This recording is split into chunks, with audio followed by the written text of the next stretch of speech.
Euskal Herrian euskaraz bizi nahi dutela gogoratu hartu zuten atzo hitza Mertxe Aizpurua Euskal Herria Bilduko Espainiako Kongresuko diputatuak eta Joseba Agirretxea EAJkoak osoko bilkuran.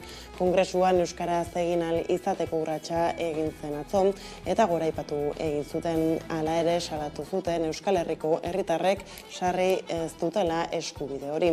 Frantzina Armengol sozialista Kongresuko mahaiko lehendakari izendatzeko negoziazioetan exigitu zuten Eskerra Republikana eta Junts per Katalunia alderdiek Kongresuan estatuko hizkuntza gutxituetan egin izatea.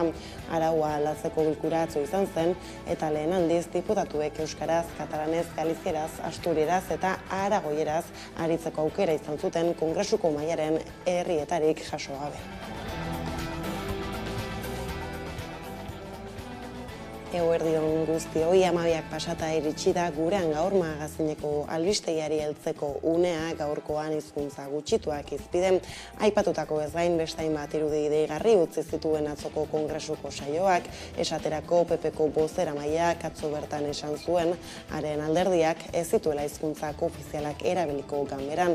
Atzoko saioan ordea euskaraz ere egin zuen eta gainontzeko ordezkari politikoei barre eragin zien horrek, aparte Jose Ramon Gomez Besteiro, PSOEko diputatu galiziarra izan zen, hitza hartu zuen lehena.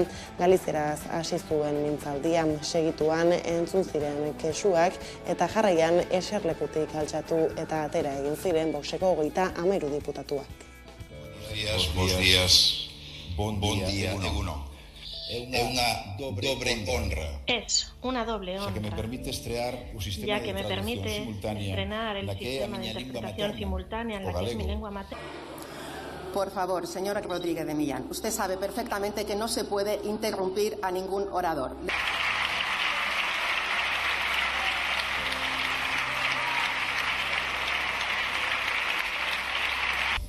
Bueno, ven cómo no es tan malo esto de hablar en otras lenguas que rompemos a la derecha.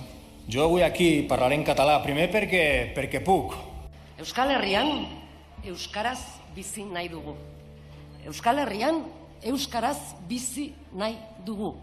Hau izan da eta jarraitzen du izaten euskaldunon helburua.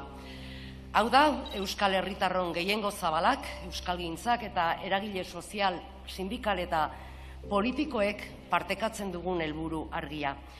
Euskal Herri osoan, eremu eta esparru guztietan, euskaraz bizi ahal izatea. Neri dagokit gure taldearen izenean hitz egitea, Kongresuko tribuna honetan moztua izatearen beldurri gabe lehenengo aldiz. Gure ama hizkuntzan aritzea. Sortea handia dugu. Hau da egia. Espainia hizkuntza komun bat partekatzen dugun komunitate politiko bat delako. Nazio bat. Gaztelania hain zuzen ere. Eta era berean, beste ama hizkuntza batzuk bizirik mantentzen dituelako. Euskara hizpidea txegabea azaldu zuen Euskalgintzaren Kontseiluak atzo atzeratu egin zelako euskara, katalana eta galiziera Europako Batasunean ofizialtzeko eskabidearen gaineko erabakia. Kontseiluaren arabera erabaki hori argudio eta oztopo politikoetan oinarritu da. Helen elkartean batuta ari da Europako hizkuntzak gutxituen aldeko beste hainbat erakundekin batera. Agerraldia egin zuten astelehenean Bruselan eta aldaketak zer onura ekar ditzakeen nabarmendu zuten. Horiek horrela aldeko botoa eskatu zieten Europako Batasuneko 27 estatuetako gobernuei. Hizkuntzen prestigioa areagotzeaz gain hainbat arlotan pausoak egiteko lagungarria litzatekeela uste du.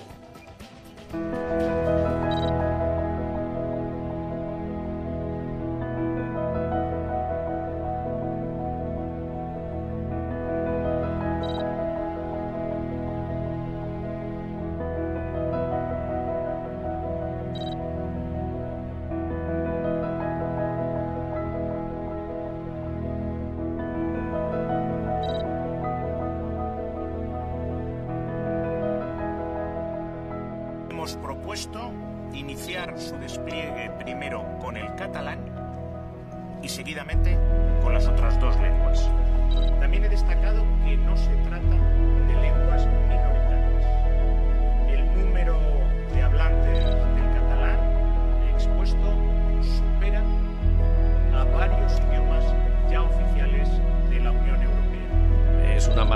Francia, si es que esto es así, se confirma que desde luego en Euskadi no se entiende.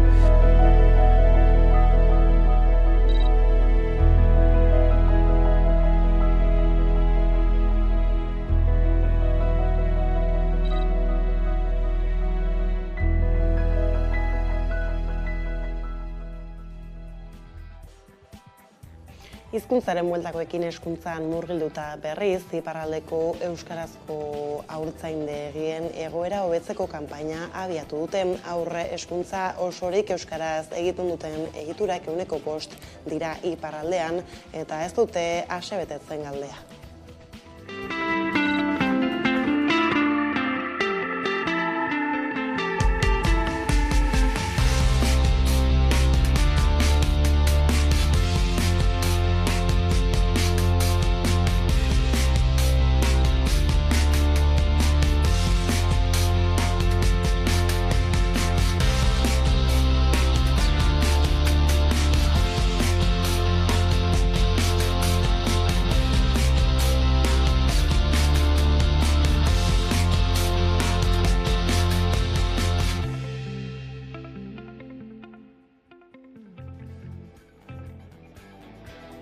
Aldiz, Gasteizko herritarren eskola irekiak hurrengo 3 hilekoko programaziorako izen ematepea ireki du. Udalak 15 jarduera antolatu ditu aurtengo 4. 3 hilekorako. Horien artean esangurantsuenetako bat, Manuela Carmena, Madrilgo alkate ohiaren hitzaldia izango da urriaren 5.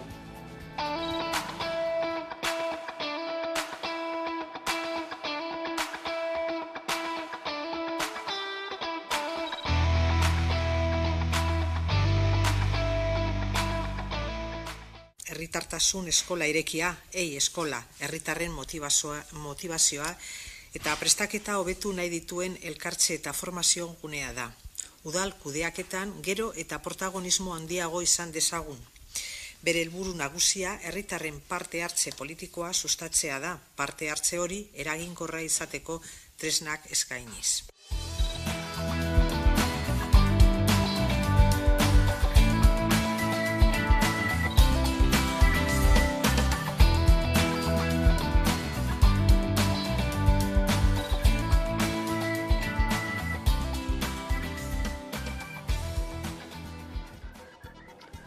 Hasi berri den legealdiko ildo eta helburu nagusien berri eman zuen atzo Nafarroako Gobernuko Hezkuntza Kontseilari Carlos Jimenok parlamentuan asmo handiko egitasmoak aipatu zituen. Besteak beste, inbertsioa handitzea BPJaren 5%eraino, eskola uzten dutenen tasa apaltzea, irakasleak egonkortzea eta laikotasuna sustatzea. PSNek gero abaik eta zurekin Nafarroak sinatutako gobernu akordioa ahotan izan zuen kontseilariak uneoro. Hala ere, agerikoak izan ziren gobernukiden arteko desadostasunak eta mesfidantzak ere. Eleaniztasunaz ere mintzatu zen Jimeno eta aipatu zuen orain arteko apustu sendoari eutsi nahi diola, hezkuntza alorrean euskararen erabilera indartzen segitzeko. Gero abai eta zurekin Nafarroarekin sinatutako itun programatikoan ezarritako puntu bat jarri zuen adibidetzat. Haur eta lehen hezkuntzan eredua eskaintzen duten udalerrietan euskarazko lerroa bigarren hezkuntzara ere zabaltzea. Oraingoz Tafallako eta Lodosako institutuetan ezarriko dute. Hala, hizkuntza eskola ofizialak indartzeko konpromisoa ere agertu zuen kontseilariak. Bada hezkuntza kontseilaria parlamentuan azalpenak ematen ari zela Nafarroako sindikatu guztiek protesta burutu zuten parlamentuaren atarian hezkuntzako matrikulazio sistemaren gardentasun ezagatik. Nafarroako hezkuntza sare guztietako sindikatuek parte hartu dute parlamentuaren aintzinean eginen elkarretaratzean. Jimeno hezkuntza kontseilariari haien boza entzunarazteko. Gardentasun falta salatu dute eta langileen ordezkari gehiago eskatzen dute barne eta kanpo komunikazioa bermatzeko. Adibidez, erranai handia du datu batek. Iaz, 2350 ikasle matrikulatu zen Nafarroan ohiko epetik kanpo. Horrek dakarren nahasmenduarekin. Kontua da, eskolaratze batzorde hauetan hartzen diren erabakiak benetan importanteak dira, ze matrikula bizi hori probablemente gero eta gehiago izanen da. Eta hor, ez egotea sindikatuen ordezkariak edo sindikatu ordezkarien horien, bai, bagaude. Baina sindikatuko ordezkari horien presentzia murriztea, uste dugu bidea ematen duela toki horiek opakuagoak izateko. 2021 Hezkuntza Departamentuak ikasleak onartzeko araudia aldatu eta batzordetan parte hartzen zuten eragile kopurua murriztu zuen. Eta hortik dator sindikatuen haserrea. Bestaldetik Hezkuntza Sailak €1.000.000 bideratuko ditu eskola garraiorik gabe izan diren familientzat. Kilometro bakoitzeko 29 zentimoko ordaina emango die Jaurlaritzak. Kaltetutako familiek dokumentu bat baino ez dute bete beharko eta dirua denbora tarte labur batean jasoko dute.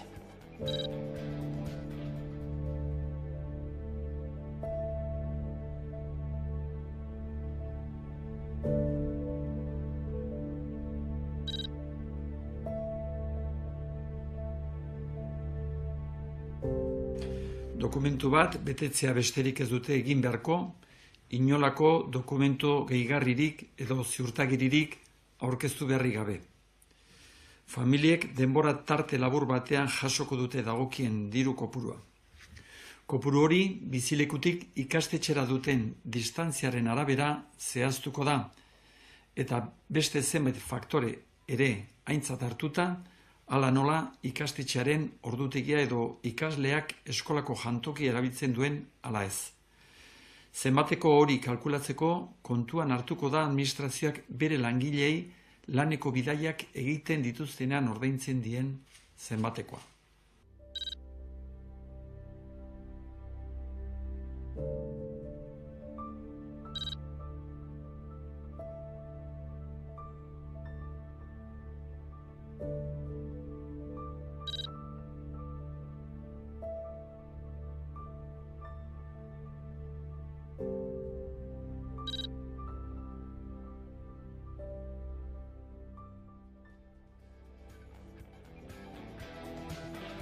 Eta Jaurlaritza aipatuta bada besterik Lakuako gobernuak bilera batera deituko ditu bankuak.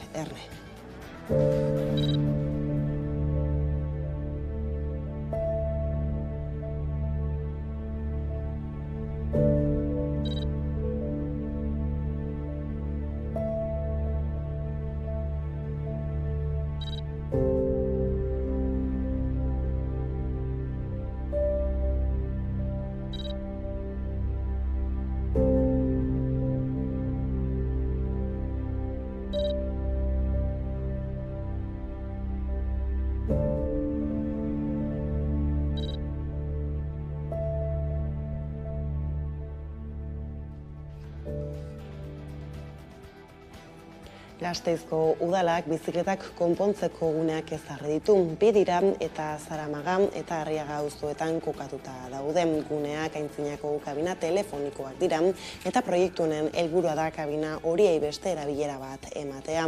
Irse elkarteak Irantzu Lekue artistarekin batera garatu du ekimena udaletxearen laguntzarekin. Gasteizen 2021 84 telefono kabina zeuden hirian zehar. Gaur egun ez daude funtzionamenduan eta Gasteizko udalak erabaki du horietako 10 beste erabilera bat ematea. 8 Idearte elkartearen espazio publiko sailaren esku daude. Gainontzeko 2 gizarte politika sailaren ardura dira. Azken 2 horiek telefono kabina izateari utzi diote eta bizikletak, patineteak, gurpildun aulkiak eta umentzako aulkiak konpontzeko gune bihurtu dira. Ekimenean Irse elkarteak, Irantzu Lekuek eta Gasteizko udalak parte hartu dute. Kabinei beste erabilera bat emateaz gain, proiektuaren helburua ere da auzoko gazteek parte hartzea eta auzoaren parte sentitzea. Ideia pixkat prozesua aurrera emateko, Irantzu Lekuarekin batera eta proiektuko gazteekin batera, prozesu parte hartzaile batekin hasi zen, bai diseinua, bai hori, pixkat nola geratuko zen. Lehenengo helburu horrela orokorrena da, bai gaztek, auzoetako eta kaleko puntuak eta auzoa pixkat beren ganatzea eta haien auzoaren parte sentitu eta auzoa haien parte sentitu ere. Baina, bukatu dugu, egonda hemen uda osoa irantzu bukatzen eta azken retokeak ematen eta lortu dugu. Seinaletika garatu genuen, ideiak ere, bizikletak, bizikleten elementuak, naturarekin harremanak, ideia horiek ateratziran, eta 3 edo 4 diseinu aurkeztu nituen, beraiek aukeratu zituzten bi taldeak berdina, orduan izan zen, moldatuko dugu, emango diogu beste kolore bat, eta holan aldatu dugu, eta izan da prozesu korapilotxuaz, eta bideo batzuk apurtutak zeuden, orduan plantxa metaliko batzuekin konpondu ditugu, gero beste plantxa batzuk moztu, egin dugu nahiko konponketak kabinetan, eta oso zikin zeuden, pegatin askorekin, orduan izan da hori garbiketa, eta gero margoketa lana, eta barnizak, eta gero bizirekin etorri ziren, jarri zituzten ja erramintak, eta ja jendea da erabiltzen, hasi que oso posik. Gune bakoitzak gurpilak puzteko gailua eta hainbat erraminta ditu, bizikleta edota beste gailu batzuk konpontzeko. Gainera, ikus dezakegu diseinuak mugikortasun jasangarriari keinu bat egiten diola.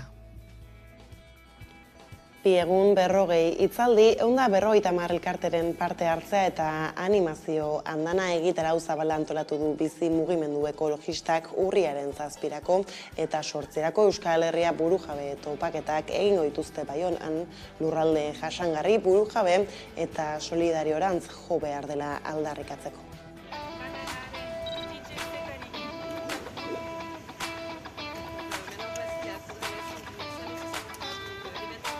Beraz, hori antolatzen dugu ekitaldi hori urriaren 7 eta 8an.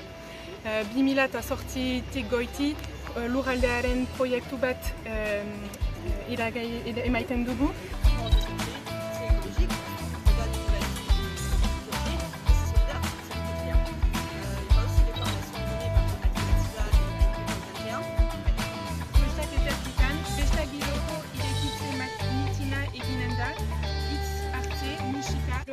Ditugu ekitaldi hori 10.000 pertsona eta ekitaldi federazio bat izanen da, 40 mintzaldi izanen dira, bai eta ere 150 hitzaldi eta erakusmahai, eta iparraldeko eragile batzu izanen dira, bai eta ere hegoaldekoak eta Frantziako osotik diten dira.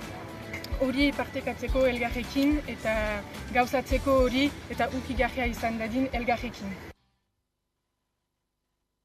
Baionatik abaltzizketara joko dugu orain, bertan baita Udane Arbeo lankidea, ingurugiroaren eta lehen sektoraren bueltako berri gehiago gure ganatzeko.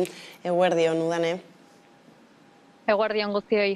Tira, klima aldaketarako lege proiektuari helduko diogu lehendabizi Udane, izan ere Greenpeacek salatu du guztiz eskasa dela. Zer informazio gehiago dugu? Bai, Eusko Jaurlaritzak onartutako klima aldaketa eta trantsizio energetikorako lege proiektuaren ahulezia agerian utzi du Lorea Floresek, Greenpeaceko ordezkariak esan du testu ez dela nahikoa krisi klimatikoari aurre egiteko, ez baitu helbururi jasotzen berotegi efektuko gasen isuriak murrizteko, eta nabarmendu du lege proiektuaren helburua izan beharko litzatekeela sistema elektrikoa 100% berriztagarria izatea eta lortzea, eta horretarako fokoa jarri beharko litzatekeela emisioak gutxitzean, eta horrela lortuko litzatekeela. Hain justu astelehen honetan magazinean, 11ko magazinean izan dugu Lorea Flores, eta bertan azpimarratu du krisi klimatikoari aurre egiteko politikak gogortu beharko liratezkela, hori ezinbestekoa litzatekeela entzun dezagon. Ikusten ari gara aldaketa klimatikoak zein inpaktu ekarri ditzakeen, ikusi dugu ze hondamendi maila sortu ditzakeen, eta batez ere ego globaleko herrialdeak ari dire eragin hauek bizitzen, eta hau gelditzeko, neri buelta emateko, gobernuei eskatzen ari gara, jarraik ditzatela, neurri zurrotzak abian, behingoagatik erregai fosilak alde batera uzteko. Ostera beste gora bera bat izan da ardi sektorean, enek ardien sektoreko esne enpresak salatuko dituela iragarri du. Elikagaien katearen legea behin eta berriz urratzen dute enpresek sindikatuaren arabera. Zerrari da gertatzen udane? Alaxe da elikagaien katearen legea behin eta berriz urratzen dutela enpresak adierazi duen sindikatuak, ardi esnearen litroa produzio kostua baino 30 zentimo merkeago saltzen ari direla, eta esnearen prezio horiekin eta produzio kostuen igoerarekin artzaintzaren sektorea kolokan dagoela adierazi du sindikatuak, eta horrek eragina izango duela, bai ekonomikoki, bai sozialki, baita mendietako ingurumenean ere. Ardi esnearen sektorean arrakala bat antzeman da. Elikagai katearen legeak ezartzen du sektoreko kontratuek produzio kostuak estali behar dituztela beti. Premisa hori gora behera sindikatua jakindu kostuen azpitik ordaintzen dela egiaztatzen duten kontratuak badaudela, eta beraz dagokion salaketa aurkeztuko duela elikagaien informazio eta kontrolerako agentzian.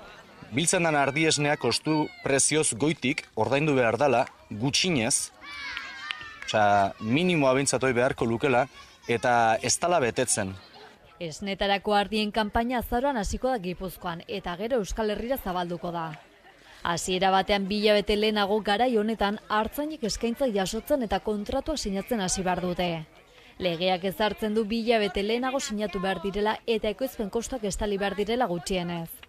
Hala ere, enek adierazi du artzain batzuek kontratu idatzirik gabe saldu izan dutela, eta enpresa gehienek ez dutela kostu prezio estaliko lukeen preziorik ordaintzen. Eusko Jaurlaritzaren behatoki plataformaren arabera ardi esnea ekoizteko kostua €63 da litroko, eta ekoizlari ordaindu zaion prezioa berriz €20 zentimotik €30 zentimo bitartekoa izan da litroko. Enek datuak biltzen jarraituko du bidegabekeriaren bat egonez gero salaketak egiteko. Izan ere Euskal Herrian sektoreko enpresa handiak prezioak adosten ari diren susmoa dute, batzuek ordaintzen dutena eta besteek ordaintzen dutenaren arteko aldeak txikiak baitira. Susmo handi dauzku, legez kontrako praktika batzuk ere hor ematen aidiela, eta jarraituko deu maila hortan informazioa biltzen eta tokatzen dien urratsak ematen ez dalako posible gertatzen nahi dana ardi esnen sektoreakin. Sindikatuak indarren dauden lege beteko direla bermatu behar duten erakundako hartarazi nahi ditu. Izan ere esnearen prezio horiekin eta ekoizpen kostuen igoerarekin jarraituz gero, sindikatuak nabarmendu du galtzeko zorian egon daiteken sektora bilaka daitekela artzaintza.